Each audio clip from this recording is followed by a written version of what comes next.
હેમચંદ્રાચાર્ય ઉત્તર ગુજરાત યુનિવર્સિટીમાં પરીક્ષામાં બેદરકારી સામે આવી છે। બીએની પરીક્ષા દરમિયાન રસ્તામાંથી જ ઉત્તરવહી મળી હોવાનું સામે આવ્યું છે। મેઘરજ મામલતદાર કચેરી નજીકથી આ ઉત્તરવહીઓ મળી છે।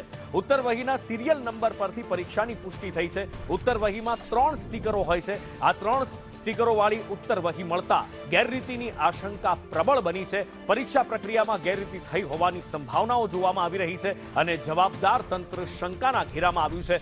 નિષ્પક્ષ અને ઊંડાણપૂર્વકની તપાસની માંગ ઉઠી રહી છે। વધુ માહિતી સાથે સહયોગી સંવાદદાતા જયદીપ ભાટિયા ફોન લાઈન પર જોડાયા છે।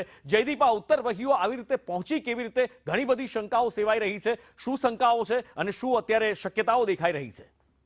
હું ચોક્કસથી લોકો કહેવા માંગુ છું કે હેમચંદ્રાચાર્ય ઉત્તર ગુજરાત યુનિવર્સિટી દ્વારા અરવલ્લી જિલ્લાના મેઘરજ ખાતે પરીક્ષા પણ લેવામાં આવી હતી। ત્યારે બીએ સેમ 3 ની પરીક્ષા દરમિયાન મેઘરજ મામલતદાર કચેરી બાજુમાં ઉત્તરવહી સાથે જ 3 સ્ટીકરો પણ મળી આવ્યા હતા। ત્યારે જાગૃત નાગરિક દ્વારા જેની અરજી લઈ ઉત્તરવહીને હેમચંદ્રાચાર્ય ઉત્તર ગુજરાત યુનિવર્સિટીમાં પણ સ્થાનિક આગેવાન દ્વારા અરજી પણ કરવામાં આવી છે। ત્યારે તેમનું કહેવું છે કે ઊંડાણપૂર્વક તપાસ થાય એવી પણ માંગ કરવામાં આવી છે। જીનું જયદીપ, માહિતી બદલ આભાર।